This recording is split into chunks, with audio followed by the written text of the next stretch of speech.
Hello and welcome to this short video presented by the Drone Survey School, the training school that will teach you those survey fundamentals required to carry out accurate survey grade measurements with drones.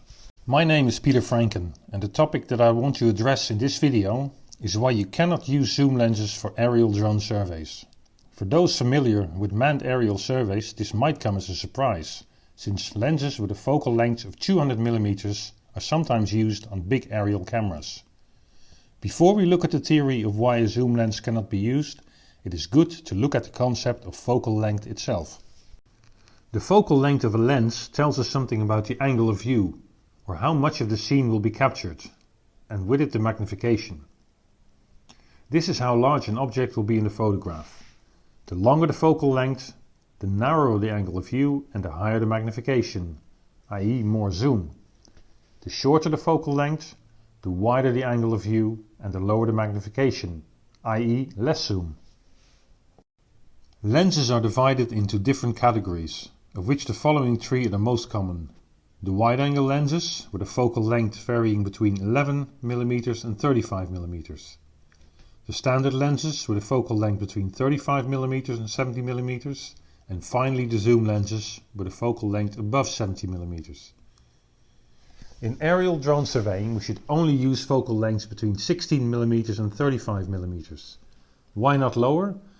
Well, with an extreme wide angle it will become extremely difficult to create a good orthophoto mosaic that will look like a true ortho. Why not above 35 mm? I will explain that in the next slides. But first, why would you want to use a zoom lens? Imagine you have to survey an industrial plant and you do not want the ground sample distance to be higher than 2 cm.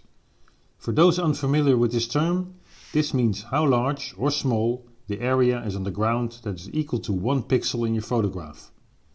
The reason for not wanting your GSD to exceed a certain minimum is because you can lose detail in the orthophoto. And last but not least, the accuracy of any measurement from your aerial survey will be directly proportional and influenced by the ground sample distance. Now for this industrial plant, you had planned to fly at a height of 100 meters to obtain 1.7 cm GSD with a 35 mm lens on a full frame camera. To obtain an orthophoto with a GSD of 2 cm, you should plan your flight at around 90% of this value, which is why we plan 1.7 cm to finally obtain 2 cm. During the planning, you discover that a number of wind turbines have recently been erected around the plant, making it impossible for you to fly the drone at 100 meters height. If you would fly the same lens at 200 meters altitude, the ground sample distance would be doubled to 3.4 centimeters. The obvious solution would be to use a lens with a higher focal length so as to obtain the same ground sample distance at 200 meters altitude. And this is precisely what you cannot do. Of course, technically it will work. You will obtain images with a 1.7 cm GSD. But when you create a photogrammetric model using structure for motion, you will soon find out that the accuracies leave much to be desired. Structure for motion, for those unfamiliar with this term, is the underlying technology used by all drone photogrammetry software packages such as Agisoft, Pix4D, Reality Capture, etc. Why then is using a zoom lens a problem? I will give you a non-theoretical example first, where your gut feeling might help you to understand. Imagine you're at sea with a ship and your satellite navigation has stopped working. You need to figure out where you are so as to calculate a course to bring you home. You look at the coast and see 4 lighthouses. You then take out a navigation chart and see the same 4 lighthouses. You can now estimate your position by measuring the angle between north and 2 of these lighthouses. Transferring these angles to the map will give you a position by using triangulation. Demonstrating the technique of triangulation is too lengthy for this video, but I assume most of you are roughly familiar with this concept. Now if you were to pick 2 lighthouses to determine your position, would you opt for lighthouse 1 and 2, or would you prefer to pick lighthouse 3 and 4? If you were to pick 1 and 2, then making a very small error in the angle measurements would result in an estimated position far away from your actual position. Lighthouses 3 and 4 are the right choice. Most of us will understand this, without the mathematical formulas behind this statement. Back to drones and lenses.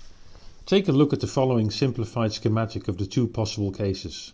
The first is the use of a zoom lens at a higher altitude, and the second is a wide-angle lens at a lower altitude. As seen previously, they both yield the same ground sample distance, but the geometry is very different. In all measurements taken, there is always a margin of error present. This is important. I repeat, there is always an error present. This error is represented in the drawing by the fuzzy band of grey and yellow, respectively from the first and second drone. The reason for drawing two drones per scenario is to show the principle of triangulation, used to determine the exact coordinates of an object. In reality, the position of a point will be calculated using between 2 and 10 or even 15 camera positions, depending on the overlap used. Now, where the two bands intersect is the estimated position of the object to be measured. In this case, the top left corner of the black rectangle. In case of the zoom lens, the area of intersection is larger and more elongated in the vertical direction than in the case of the wide-angle lens. If you were to make a digital terrain model from your measurements with the zoom lens, then the error in the vertical direction, i.e. the height, or Z, can be significant and beyond what is acceptable. And that is the reason that a zoom lens should not be used. The title of this video is slightly misleading, since not using zoom lenses also applies to standard lenses. As a rule of thumb, use a maximum of 35mm, that is on a full frame sensor. For smaller sensors, you should apply the crop factor correction. As a last note, why can manned aerial surveys use lenses up to 200mm? The reason is that their margin of error is much smaller, due to the fact that they use cameras that are very well factory calibrated. Thank you for watching this video. If you are interested in discovering more about the fundamentals behind drone surveying, you might consider following the course Drone Survey Fundamentals.